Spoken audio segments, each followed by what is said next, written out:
ফুটবলের নিভু নিভু সলতে আবারও জ্বলতে উঠতে শুরু করেছে ধীরে ধীরে। দেশের উদীয়মান তারকাদের সাথে সেই প্রদীপে আঁচ দিচ্ছেন কয়েকজন প্রবাসী ফুটবলারও, যার মূল শুরুটা হয়েছে হামজা চৌধুরীর হাত ধরে। বর্তমান আরও এক ঝাঁক প্রবাসী তরুণ রয়েছেন লাল সবুজের জার্সি পরার অপেক্ষায়।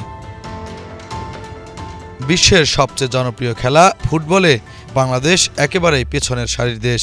সেখান থেকে টেনে তোলার আপ্রাণ চেষ্টা করা হচ্ছে। জামাল ভুঁইয়া, তারেক কাজীর পর হামজা যখন লাল সবুজের ডেরায় এসেছেন, তখনই বদলে যেতে শুরু করেছে দেশের ফুটবল। ভারতের মাটি থেকে গোল শূন্য ড্র করে ফেরা ছিল তারই এক নিদর্শন। ইংল্যান্ড, ইতালি ও যুক্তরাষ্ট্র প্রবাসী উদীয়মান ফুটবলাররা আসছেন বাংলাদেশের জার্সি গায়ে জড়াতে। বাংলাদেশ ফুটবল ফেডারেশন বাফুফেও যোগাযোগ চালিয়ে যাচ্ছে বিভিন্ন দেশের বাংলাদেশি বংশোদ্ভূত তরুণ ফুটবলারদের সাথে। নতুনভাবে চমক দেখিয়ে আরও 2 প্রবাসী তরুণ যুক্ত হয়েছেন বাফুফের ক্যাম্পে। হামজার অভিষেকের পর ইংল্যান্ড থেকে এসেছেন ইলমান মতিন আর আব্দুল কাদের, ইতালি প্রবাসী। অপেক্ষায় রয়েছেন যুক্তরাষ্ট্রের বয়সভিত্তিক দলে অভিষেকের অপেক্ষায় থাকা কুইন সুলিভান ও কাভান সুলিভানের 2 ভাই রোনান সুলিভান ও ডেকলান সুলিভান।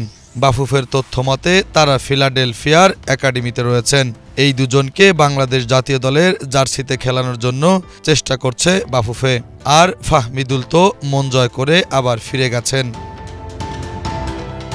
আগামী 9 থেকে 18 মে অনুষ্ঠিত হবে সাফ অনূর্ধ্ব 19 চ্যাম্পিয়নশিপ। এই টুর্নামেন্ট সামনে রেখে ইংল্যান্ড ও ইতালি থেকে বাংলাদেশে এসেছেন 2 ফুটবলার। ফাহমিদুলের মতো ইতালির 4র্থ স্তরের ক্লাবে খেলেন কাদের, আর ইংল্যান্ডের 3য় স্তরের ক্লাবে বয়সভিত্তিক দলে খেলেন এলমান।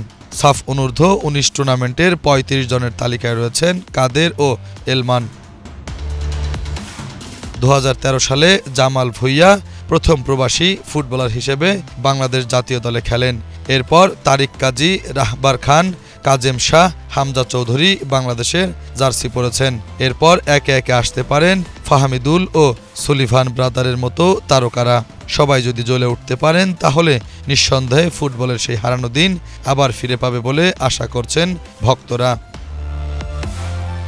Bangla vision news desk.